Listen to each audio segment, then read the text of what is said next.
Hi, this is Deetra Kelsey, host of Sister Talk TV show. What you're watching is Sister Talk after the live telecast. With me from the live telecast are the women of the Circle of Brothers Kwanzaa event. Sitting all the way to my right is Soraya Ma'at. Sitting next to Soraya is Hafsa P. Vincent. Sitting next to Hafsa is Bailey. This is Bailey Jeremiah. And sitting next to Bailey is Tamika Fleming. Thank you so much. Thank you for staying after the live telecast. Okay, here's what I want to ask you all. Why did you all get involved in the Circle of Brothers Kwanzaa event? Because there's nothing but brothers, and I know you all get questions. What about the sisters? Why did you all get involved in that? Well, Sister Tamika used to go to the meetings and she will tell me, come. And I'm like, no, I don't want to, after work, I don't want to be out. And as I started coming to the meetings, I enjoy it. I get to know some nice people, some nice men, and I want to help the community. I want to give back to the community as much as I can. Oh, okay. So that's why I joined. Okay. How about yourself, Soraya? Well, I feel like this is also, community, the village, people I know for a very long time. To me, it's organic, Oh, wow. I've been living in Harlem for, I want to say, 30-something years. I just recently moved, but I knew members of the Circle of Brothers before I even before I knew the ones that I know now. There's a brother, his name is Hasim, I believe it is, and he's a part of the Circle of Brothers, and I think Harlem Transformation, and he had an organization where he invited my children, to his meeting, and one day when we had the fair in Harlem, the book fair, he took them to the fair and he gave them money to buy a book. So things like that just shows me that this is community, this is the village, So our men are doing what they're supposed to do, they're stepping it up, they're making sure the children are taken care of and looked after, and that's just part of the village, mentality that we all have, and we embrace that, on a daily basis. Okay. How about you, Tamika? Well, I love my people. I love my community. And Brother Reggie, I've known him for years. We've worked together in the past. And Brother Mark, they're, these brothers, and Brother Haja, they're powerful brothers. And, their work in the community is just wonderful. And, I just wanted to be a part of that. In the past I've been, an activist, marching and things like that. And I just wanted to be, just more active. Okay. So, just being a support. All right, Miss Bailey. I think I did it, one, because I witnessed how successful the last event was, and I was like, I want to be a part of this. And I truly believe in collective work and responsibility. And so, yes, I'm a woman of Circle of Brothers, but I know that it takes me being in multiple organizations to actually get that change that we want to see in the world. Oh, that's good. Sorry. That's great. That's really great.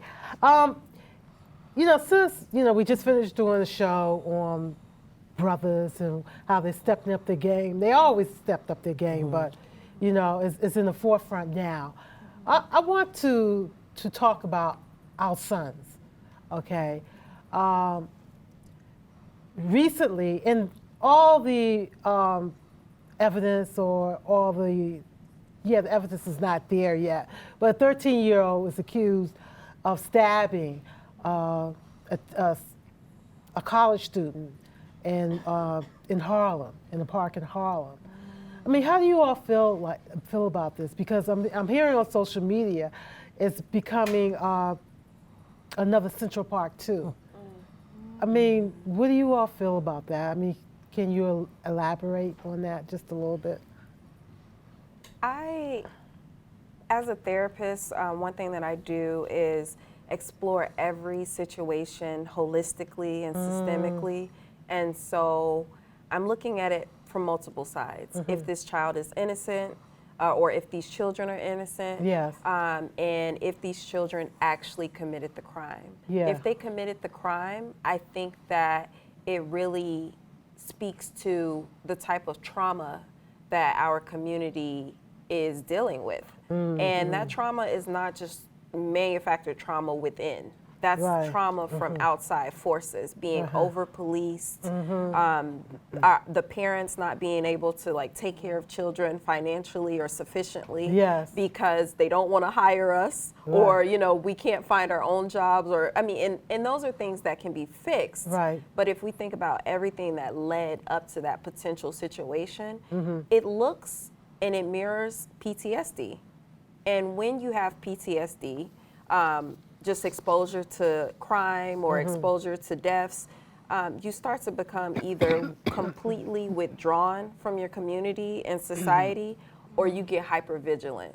And so you get hypervigilant and everything becomes a target. You're a target just sitting next to me. Yes. Because you can't discriminate anymore because it's so much trauma. Just your vision is blurred. Okay. And so that's one side of it. And then the other side is if they're innocent, then that speaks to institutionalized racism. Right. Because like Tamika was saying, it's just another opportunity to point at our black and brown boys. So what do you all think about it? I didn't really read that much about it. I only heard about it through social media. I don't watch a lot of news. There's so much negative things in the news, and they really just try to cast us like, you know, we're like downtrodden and we're just, you know, murderers, and you know, we're like misfits in society, and I just don't feed into that. That's not the narrative for our people. I don't think that should be right now. But if he did, you know, commit this crime, then he should be tried, you know, by a jury of his peers, or he should be tried, you know, by the Lord, because now we have what you call like, you know, we're judging this person before we get the evidence in. So I don't, like I said, I didn't read about it. I only heard about it, and I'm just not going to feed into it. But it's terrible if it happened, and I just hope that the girl's family, you know, has some, you know, some solace, and her community embraces her, the family, and so forth. So yes. What's the next poetry? The next poem is called I Write the Poems. I Write the Poem. Yes. All right. Okay. I write the poems that help humanity take the evolutionary leap. I write the poems for those who no longer wish to remain asleep. I just want to get it into your ear without going too deep. I want these words to penetrate your mind just so that you can think. Think. Just think. Don't we need a revolution? Don't we need some structural solutions? After all the degradation and oppression we suffered through, it's time for better days. We need to be healed, uplifted, and restored to our original state of being. We need to be renewed. Help me save my soul from this matrix. Deliver me from the arrow that breeds the hatred. I'm living in a world with so many odds stacked against me. Because of the color of my skin, I'm looked upon with disdain and enmity. Now, I did not ask to be born black, but if I had to be born all over again, black is precisely how I want to come back. You can't curse this melanin in my skin, no matter how hard you try. And even though you envy my birthright, you'll never strip away my pride. You see, I'm looking over that mountain that Brother Martin spoke about. He said so many prophetic words that there's just no room for doubt. And not only have my eyes seen what beautiful things are on the other side, they're within reach in this lifetime. No need to wait until I die, until I die, until I die. Ashe. That's beautiful. Thank you. Wait a minute, wait, hold on. Well, you come back. You come back down. Thank you. That was a beautiful poem. Thank that you. was really, Thank you. Yeah, It's just tragic. Yeah, it is Really tragic. I tragic, do want you to know. say my heart goes out to the family. Yeah. And all that. It really does. But, you know, I'm looking at how everything is not there. The whole story is not there. Right. But he confessed at the precinct, a 13-year-old, And I believe, from what I know now, the parents weren't there. No lawyer or anything. That's unlawful. So It's that's definitely another, like Central Park. yeah, that's like another Central Park too. So we're having our doubts. Yes. Either way, a woman lost her life. Yeah. You know, and my heart goes out to her. But there has to be something. The questions have to be answered. Yeah. Yes. Here's another question I have for you all. Is there an attack on black men? Because, you look, this hashtag Me Too thing. And hashtag Me Too was started by a black woman. It was really for black women, or young girls who have been sexually assaulted and their voices weren't heard. But now it seems like our voice is still not being heard. Right. And it's washed out. So maybe hashtag Me Too, Me Too. Me too. But when I say I think of Bill Cosby, and I am going to put him out there, R. Kelly, Cuba Gooding, Harry Weinstein. But I'm only kidding, that was a joke. Harvey Weinstein, but anyway, Bill Cosby, he's saying that he's going to spend the whole 9 years. He's not going to confess to anything because he was there, he knows what he's done. The whole thing is that 60 women said something. Yeah. And if it wasn't for the majority of those white women, those black women probably would not have been heard. So I think when it comes to, and let's be real, white women, then the attacks go on Cuba Gooding, R. Kelly, which I don't think he's going to spend a lot of time in jail because there was no white women involved. That's how I'm looking at it. Harvey Weinstein, his settlement, $25 million because of insurance. Yeah. He's not, I don't see him spending time in jail. I think that it's an attack on black families, not just black men, because the overwhelming statistic is that there's over 70% of black families that are single mothers still in the U.S. today. And so then you start looking at every decade and you see the tools that have been placed in society to make sure that those statistics stay the same. Whether it's, and I'm not saying, I think that Me Too is very important, but there are innocent people being incarcerated, innocent people being over-policed, innocent people dying, and I'm speaking about black men. And also, the good narratives are often not shown. Those positive images are often not shown. So I really think that it's an attack on cohesive black families. What do you all think about the whole attack on black men? I don't know. I feel that there's an agenda behind it, because it's like a flood of these stories are just flooding the media. So I don't know. I'm not saying that these women their concerns are not validated or these things didn't happen, but I'm like, why is there such a plethora of these incidents? And just why is the media giving it so much attention? And Bill Cosby, granted, maybe he did do that, but maybe he didn't. But look at Donald Trump. Why isn't there any focus on his sexual harassment cases, even though he's about to get impeached? But it's like they want to put a microscope under certain people, I guess. I don't know. I just feel like there's always an agenda, an ulterior motive behind everything that we see and hear in the media. Not to say that those women, that didn't happen, but I'm just saying. That's just my thought. I applaud you all for joining Celebrate Thy Brother, doing what you're doing, standing by our men. But I'm also looking at that appears that we're always the savior for black women, but for black men. They will come running back home to us.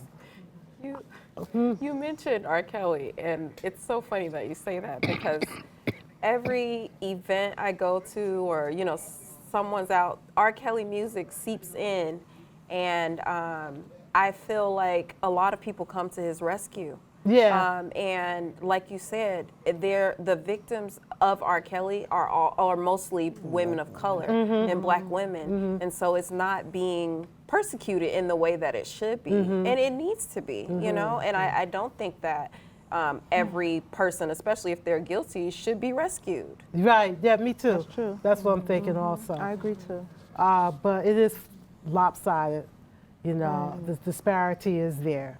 But I want to applaud you all for doing that, stand by your man and all that. And like I said earlier in the live, during the live show, I saw something on Facebook, F it, I'll do it. You know, we're always there for you no matter what. So I'm looking forward to the Kwanzaa event, Celebrate Thy Brothers. So please tell us how one can get in contact with you all, and also thy celebration of the Brothers.Kwanzaa event. Let's start with you, Soraya. Well, I can be contacted through social media. I'm on Facebook as Soraya Ma'at Nafar, and I'm also on Instagram as at Soraya1474, and I also have my business Instagram page, and that I can give to you later after the show. Okay. Yes, and you can also contact me on Facebook as Hafsa Vincent, HAPHSA Vincent, and also there's a For My Sons t-shirt that's be sold for $20. You could contact me to receive these t-shirts on my email at haphsav@yahoo.com.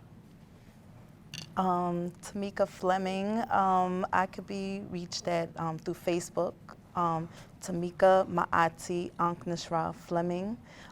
Also through my email For My Sons, Sekemet7, SEKEMET 7 @yahoo.com.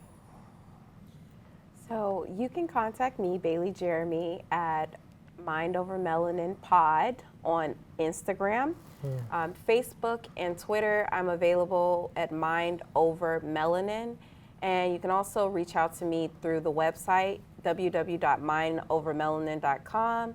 And if you want to know more about the Kwanzaa event presented by Circle of Brothers, you can email me at bailey@mindovermelanin.com.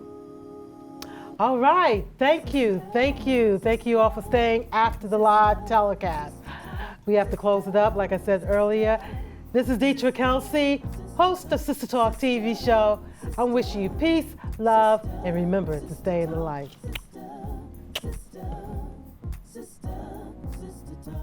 Something on your mind anytime. I'm here to listen. Sistah Talk. When you need someone who understands, I know what you're missing. Sistah Talk. No matter what you're going through, don't worry, I ain't going nowhere. Sistah Talk. If you ever feel alone, say the word, I'll be right there. Sistah Talk. Sister, sister, Sistah Talk. Sister, Sistah Talk. Sistah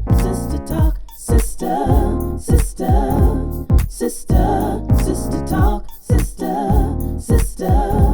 sister, ooh, Sistah Talk.